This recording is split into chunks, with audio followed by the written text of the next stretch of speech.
Hello, outstanding people. Thomas in New York. Actually, right across the street from one of the many entrances to Central Park. As you can see over there, we're on 5th and about 72nd. We are going to be traveling the 79th.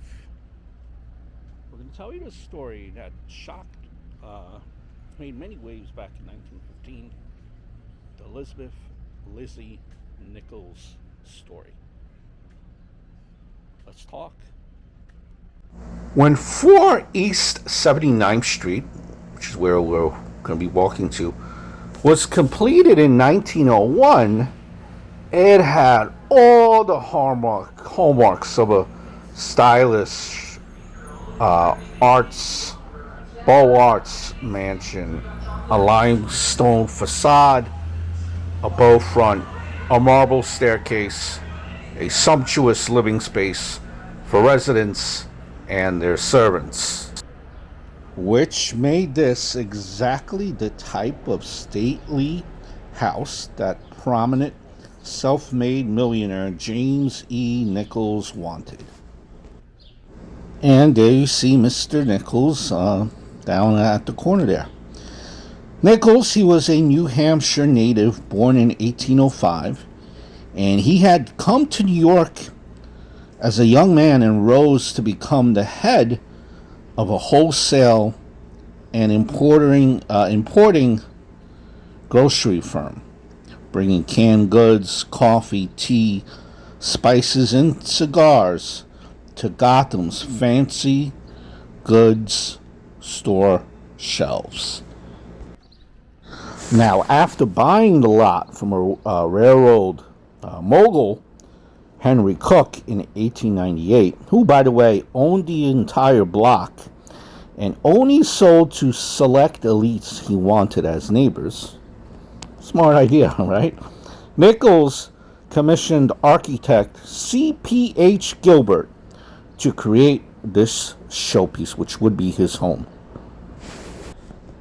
Now, this home, it was to be a place where Nichols and his wife, whose name was Elizabeth Griggs Nichols, she was known as Lizzie, could live and entertain in rooms decorated with Nichols' big game hunting trophies. Right there in the corner is a picture of Miss Nichols. Now, the designer, he designed the more ornate mansion on the corner, which is now the Ukrainian Museum. Nichols must have known that the plans for his own house next door were in good hands. For 14 years, the couple, who had no children, presumably enjoyed their 79th Street mansion. All was going well. Making money, enjoying life. I mean, after all, right? There is a lot to love in living in a age called the Gilded Age, where you're near the Metropolitan Museum of Art, and Central Park is just a mere few steps away. However, unfortunately, tragedy struck. James Nichols died in 1914 of heart disease during a trip to Austria. Here is a picture of James once again. Now, Lizzie, she had continued living in the mansion with her staff of servants after her husband passed away. She was 60 years old, still a very young woman, and would have likely lived many more years. She had many more years left to reside in that home, had she not have been the victim of a brutal crime that made headlines across the nation. It happened on September 8th of 1915, the year after her husband's death. Sorry, folks, I misspoke. No, 1915 was the year after her husband's death, where she was the victim of a crime herself. September 8th of 1915. Quote, at 9:30 last night, there was a ring at the bell of the basement door of the house at 4 East 79th Street. That began the New York Times front page article the next day. Mrs. Nichols was in her sitting room on the 3rd floor, and 2 Scandinavian servants were in the basement, the Times continued. It was the butler's night off. The cook had already left for the evening, and the remaining servants, second man and hall boy Owen, that's spelled O-N-N-E, sometimes spelled Oni or Owen, Tallis, and maid Edith Langfeld answered the bell. Standing at the door were 3 men, all in their 20s, one of whom was carrying a package he said was to be delivered to Miss Nichols. Suddenly, the 2 other men drew their revolvers, and all 3 forced their way into the house. They bound and gagged Tallis and Langfeld. The 3 men slipped upstairs and disappeared into the silence of the upper floors, wrote the Times. Now it goes on to say that Langfeld managed to free herself and then ran to the telephone on the 1st floor and called the police precinct on East 67th Street, reporting the crime in progress. Now, while waiting for police to arrive, she ran upstairs. Now, she was running upstairs to Lizzie's sitting room, and, well, she found Lizzie deceased. A towel was wrapped tightly about her throat, and a sheet had been thrown around her shoulders, the Times noted, adding that her face was blue from strangulation and her glasses had been broken. Now, other reports said that Lizzie actually died by fright and from the strain of trying to fight off the burglars. So there was a kind of 2 different versions of what exactly happened that night. The condition of Lizzie's body, it showed signs of a struggle. Now, she had weighed nearly 200 pounds, and the 3 men had to apparently fight to overpower her. The keys to many of her jewelry boxes were in a bunch, and the thieves seemingly couldn't easily get them.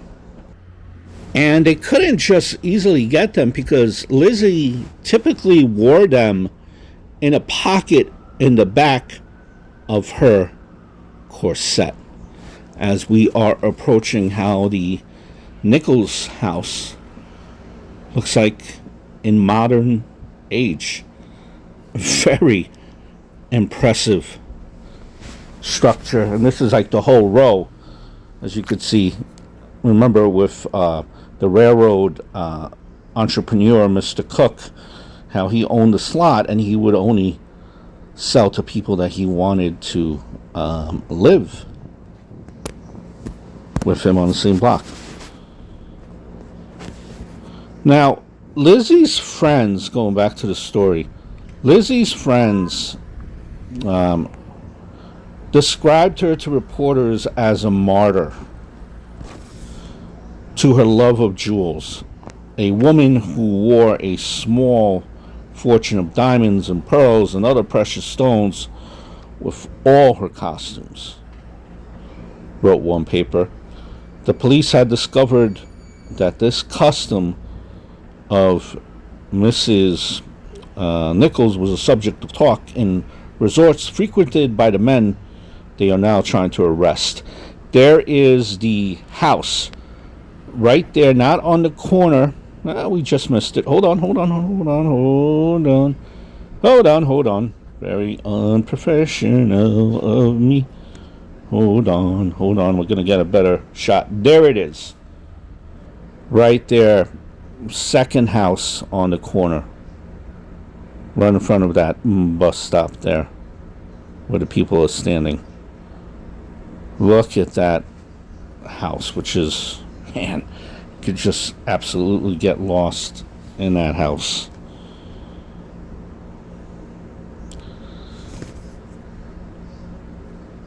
Just admire that beauty of that house.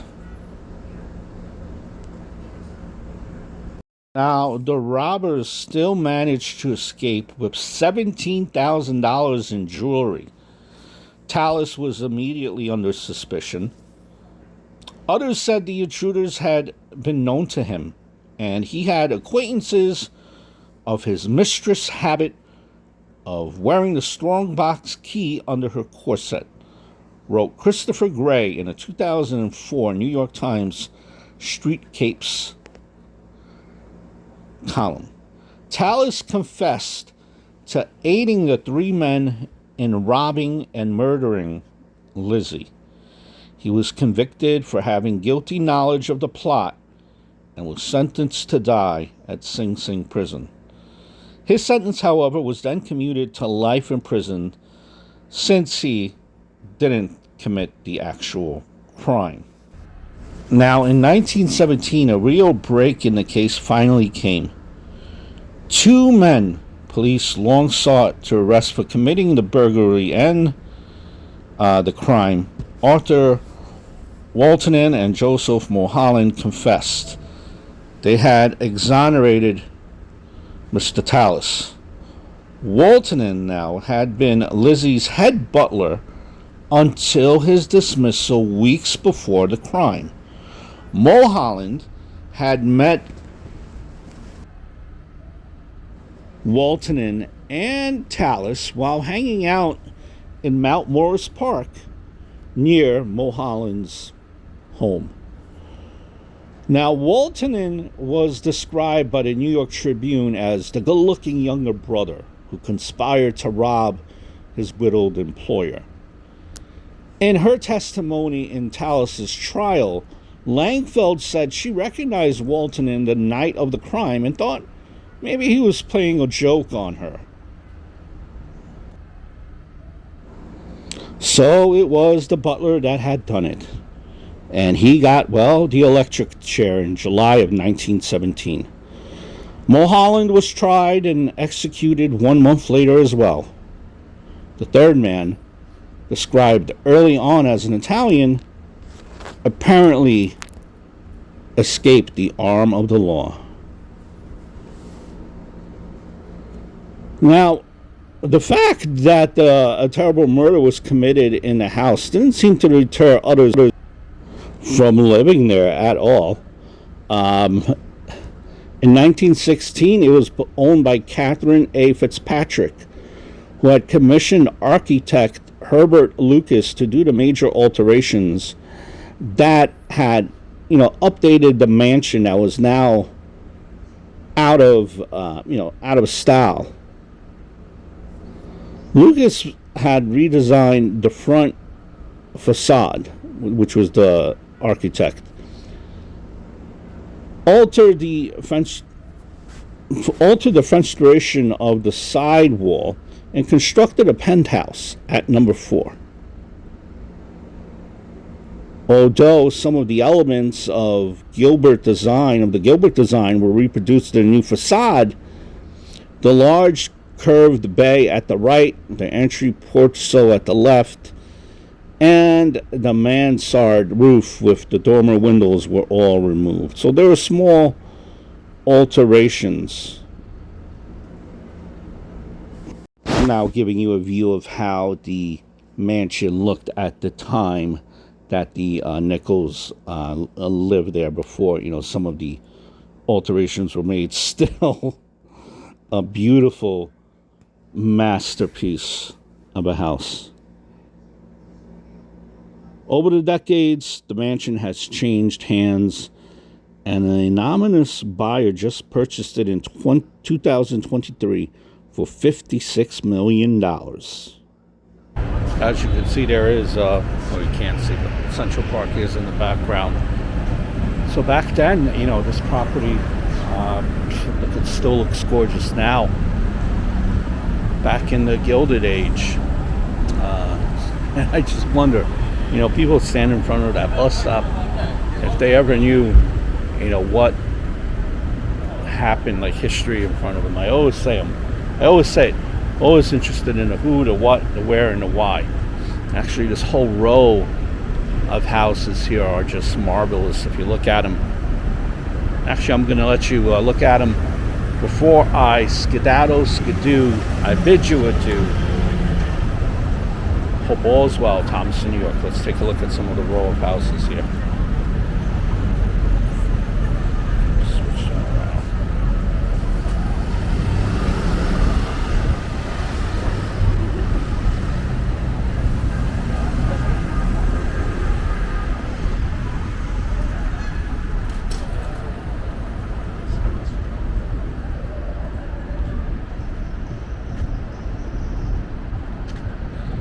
Thomas in New York, bidding you adieu.